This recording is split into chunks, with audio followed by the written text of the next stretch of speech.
Hey y'all, it's your favorite cousin Messy Miles. Today is a very special day for me. It is August 7th, 2024. Today is officially my 1-year anniversary of me having the gastric vertical sleeve. Let's talk about it.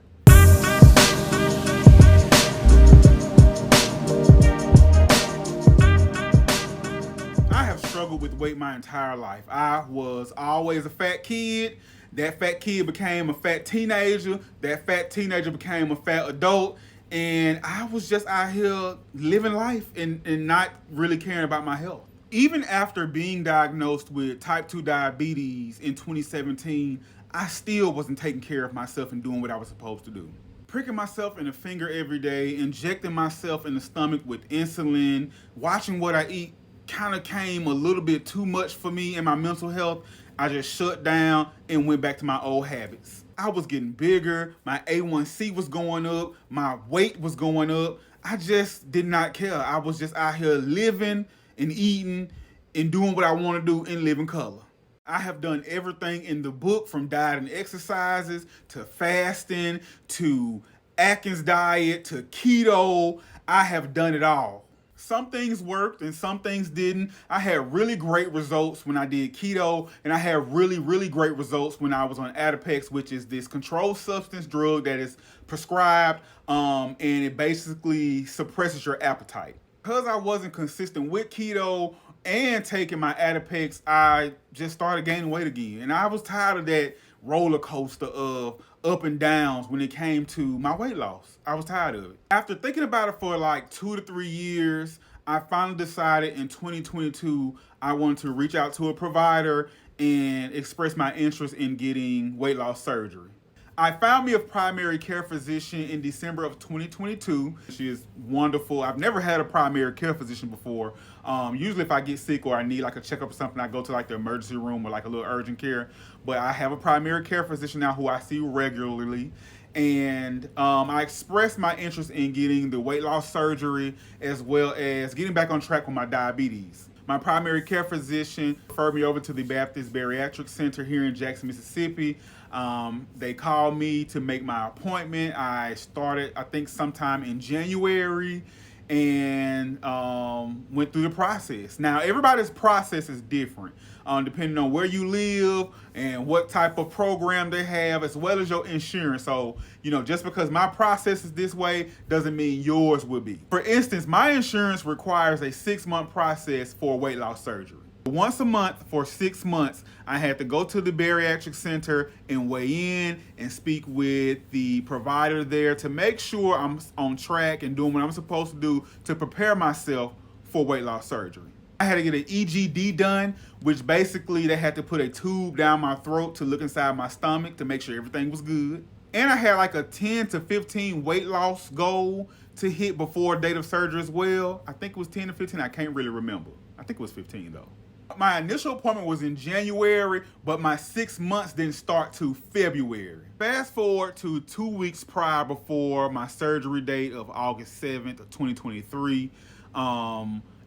6 months has passed. I've met my requirements. I lost a little bit of weight. I didn't meet my goal, but I lost my weight. I met my requirements. And it's time to start my liquid diet to prepare myself for surgery. This is the pre-op liquid diet, and it's for 2 weeks. It's to shrink your liver, which can be like enlarged from like sugar and fatty foods. And by shrinking your liver, it makes it easier for the doctor to do what they're supposed to do.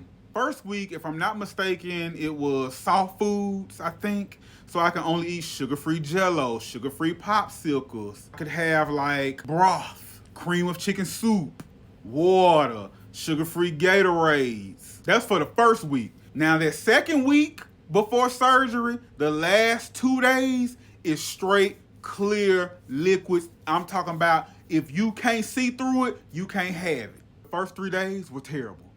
Girl, I was gonna say, fuck it. When I tell you my head was pounding, I was snapping on folks, I had an attitude, I was starving, okay? Really and truly, after the 3rd day, I was good. Day of surgery, I'm scared. Okay, I'm not gonna lie to you. I had never had surgery before. My first time even being under anesthesia was when I had my EDG done. So I'm nervous, Boots. I'm scared. I done watched all these videos on TikTok of people experience, and I'm just, having second thoughts. I'm in the operating room. They hooked me up with the IVs and everything, and the anesthesiologist is like, all right, count, from 10. I don't even think I made it to 8, and I was knocked out, and I was waking back up in the recovery room. Surprisingly, I was not in any pain. And mind you, my provider does not do pain medication. He don't do what is the one that everybody get addicted on? He don't do that. Your ass just getting Tylenol, okay? I was not in any pain at all. And I was so shocked because so many videos I had been seeing, people were talking about the excruciating pain they were in. I was not in any pain. The only thing that had me fucked up for 3 to 4 days was the nausea. I was nauseated boots. Like, I didn't want to eat. I didn't want to breathe. I didn't want to think. I just wanted to sleep. I didn't want to be up because I just could not take the nausea. I hated it. So my surgery date was on a Monday. August 7th of 2023 was a Monday. Came home the next day. So I had nausea from like Tuesday to Friday. When I woke up Friday, the nausea was gone. And I was thankful. I was so thankful. Post-op surgery, you're supposed to kind of go backwards of what you was doing for pre-op. So it was clear liquids, then the next week was the full liquids, and then the next week after that was like, I think pureed foods. I can't remember, but child, I don't have any advice about how to get your liquids in or how to make sure you get your protein in because I know I didn't get mine in. I literally did not want to eat anything. I didn't have an appetite at all. So, it was a struggle for me. All I can tell you is just kind of do the best you can. My time is about to run out, but I definitely want to make a part 2. So if you have any questions, make sure y'all put them down below and I'll talk to y'all in part 2. Bye.